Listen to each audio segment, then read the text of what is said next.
Hello everyone! This is former President Obama here, and the Gaming Rift gave us the monumental challenge of ranking the Cold War zombies maps from worst to best. It took us a few days of blood, sweat, politics, however we came to an agreement on which maps are the best and worst. We will be ranking the maps based on how objectively good they are. However, we will not be ranking Outbreak, as it's too different to the other maps. Like, comment, subscribe, and now let's begin. Forsaken seems to hide behind criticism. However, objectively speaking, it is the worst that Cold War has to offer, despite being a relatively casual map to enjoy with friends and randoms. This map has a very amazing boss fight with the Forsaken, a serviceable Easter egg, quite a lot of fun mini Easter eggs at the arcade, paying homage to Der Eisendrache and Nacht, and the Kreisel Axe is a very unique and fun wonder weapon. Unfortunately, it's one of the worst maps for high round attempts, as this map has every boss enemy with the exception of the Megaton and Panzer, and whilst there are a few decent strats here and there for high rounds, there is no denying how overwhelming it is for a nearsighted, demented gamer such as yours truly.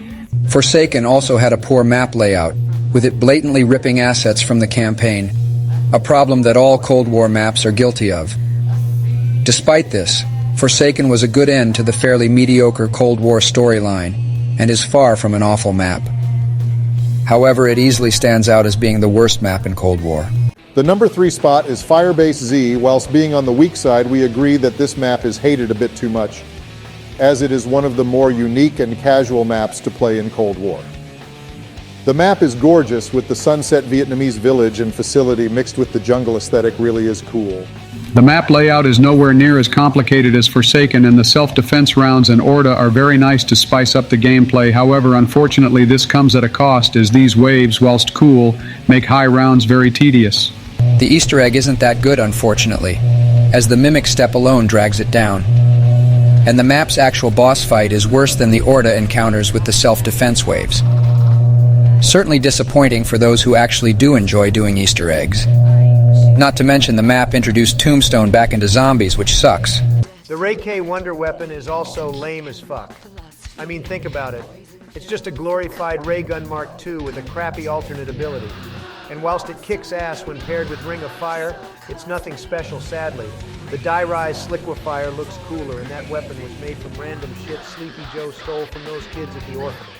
Firebase Z was ultimately a lackluster DLC one. However, it's still a fun, casual map, and you won't notice many issues with the map until you do the Easter egg or proceed past round 50. Unfortunately, it's Cold War zombies, meaning we all have achieved those things, let's be honest. Number 2 is Die Machine, which immediately brought a ton of people back to zombies with the amazing trailer and hype behind this game, and holy shit, this map was amazing. Very Christmassy and was very open and rural above ground, but claustrophobic and darker in the facility part of the map.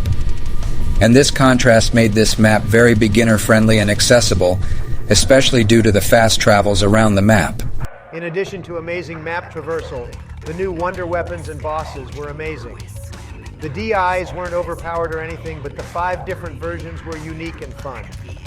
The Megaton was a very fun, threatening boss that was a great challenge to an otherwise easy map. A hulking behemoth who upon death splits into a ranged and a melee variant, both feeling very fair. The map had a mix of amazing training and camping spots respectively, with the spawn room being one of the best training areas ever in zombies, and the rooftop of the bunker being a fast, fun spot for high rounds. The Easter egg was also good. The only drawback really with Die Machine is the lack of armor stations and the poor boss fight, if you could even call it a boss. Regardless, it was a great experience that I revisit fairly often to this day. Realistically, however, Mauer der Toten is the only map that could take the number 1 spot. The map layout was an entire city street with 4 buildings and a subway, yet it all felt connected and never felt bullshit to get from one place to another. Essentially what Die Rise should have been.